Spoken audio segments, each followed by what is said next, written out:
Greetings everyone.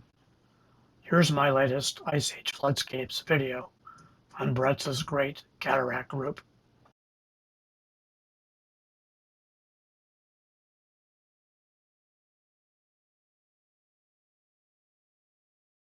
Practically everyone in the Pacific Northwest is familiar with dry falls within the Grand Coulee. But did you know it's just part of a much larger feature called the Great Cataract Group? The Great Cataract Group lies midway along 50-mile-long Grand Coulee.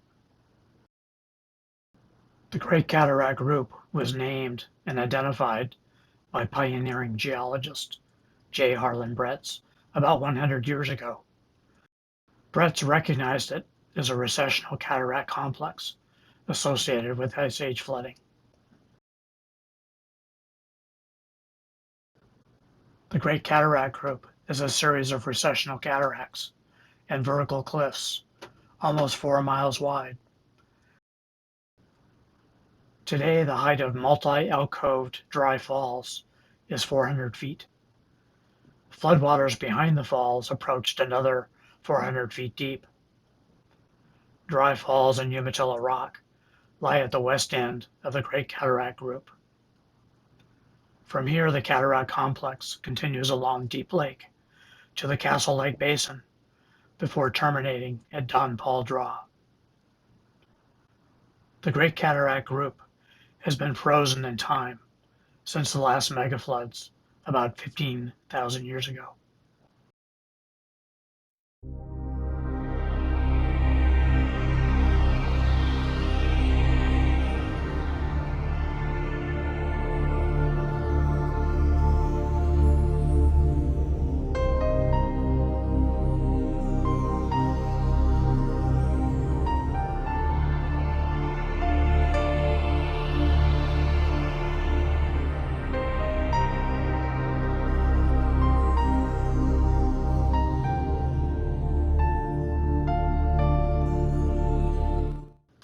Dry falls is what geologists call a recessional cataract, which started about 15 miles to the south near Soap Lake. With each Ice Age megaflood from glacial Lake Missoula, the cataract incrementally eroded upstream before finally shutting down after the last flood 15,000 years ago. If or when there's a future Ice Age with megafloods, the cataract will likely resume its migration upstream towards the head of Grand Coulee.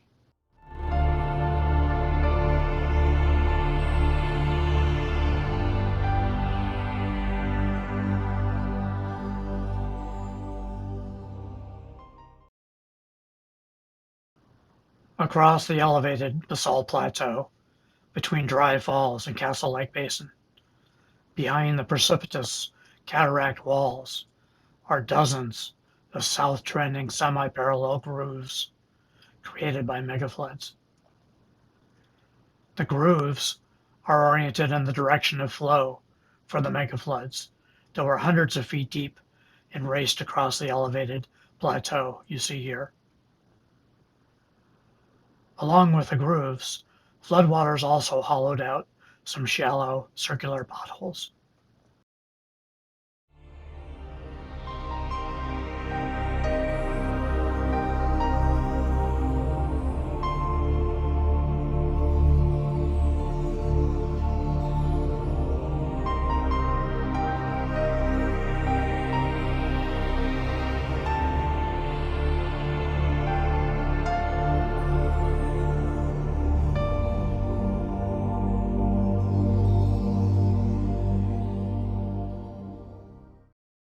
Reclusive Deep Lake is a gorgeous, narrow, 1.5-mile-long lake that occupies a coulee along the base of the central Great Cataract Group. The lake is up to 125 feet deep. Deep Lake Coulee joins Dry Falls Coulee downstream. Floodwaters that poured over Dry Falls simultaneously dropped into Deep Lake Coulee, as well as the Castle Lake Basin to the east.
During the megafloods, a swarm of deep and huge round potholes were drilled out by powerful circulating eddies called colks, that's spelled Kolks.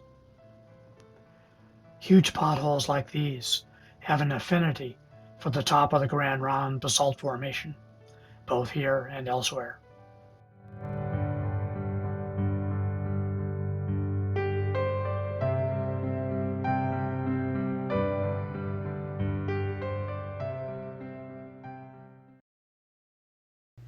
At ground level, huge potholes like these are almost invisible, but from above they are striking.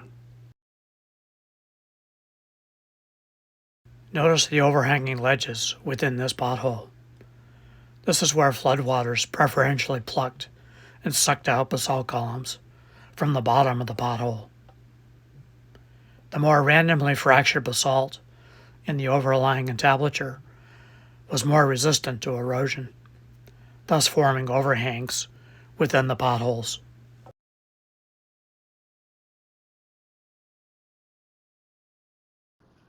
Here's a better view of the pothole from within.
From here, let's travel upcurrent along Deep Lake to the Castle Lake Basin.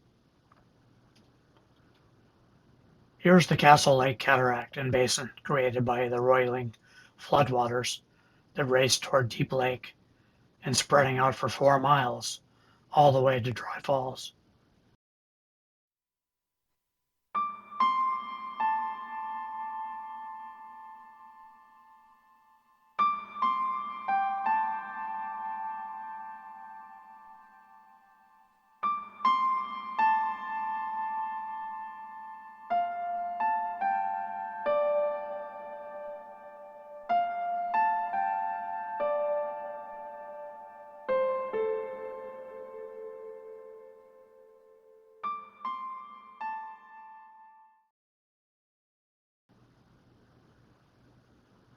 Looking in the opposite direction, toward the 175-foot tall wall along the Castle Lake Cataract.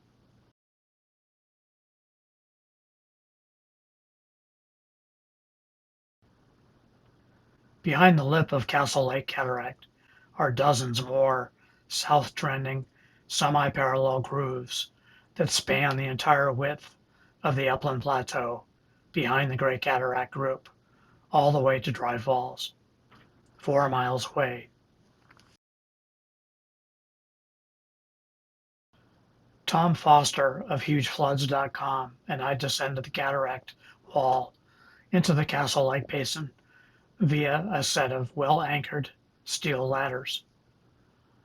The ladders were installed in the late 1940s by government workers building a nearby canal and siphon for the Columbia Basin irrigation project.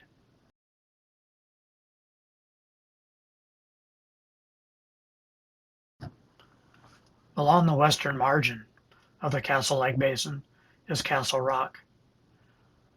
This eroded butte of basalt is neatly truncated on its east side after being sheared off by erosive floodwaters during Cataract recession.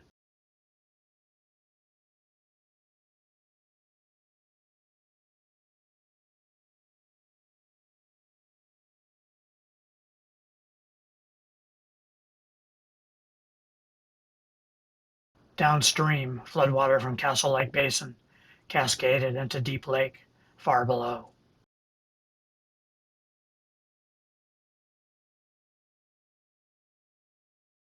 Tom Foster surveys the landscape above Deep Lake from the prominent rock bench of Grand Ronde basalt along the lower end of the Castle Lake Basin.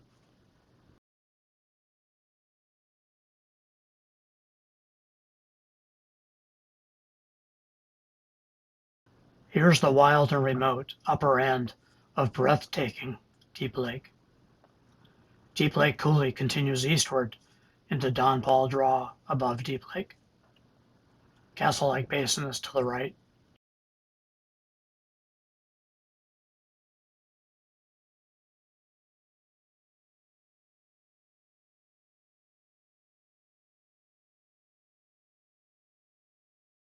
At the lower end of the Castle Lake Basin, perched high above Deep Lake, is an elevated rock bench, riddled with another swarm of huge, cavernous potholes drilled by megafloods.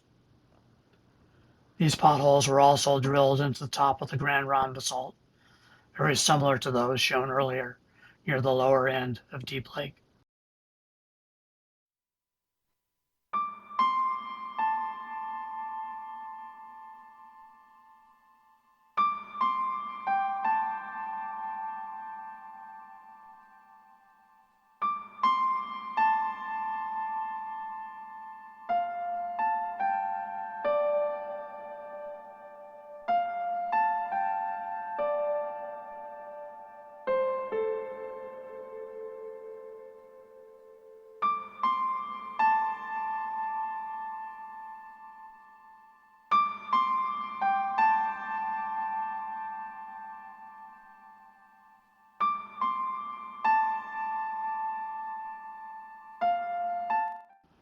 Notice the pothole that was almost breached by the floodwaters.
For those wanting to discover the Great Cataract Route for yourself, driving and hiking directions are included in my guidebook, On the Trail of the Ice Age Floods, The Northern Reaches.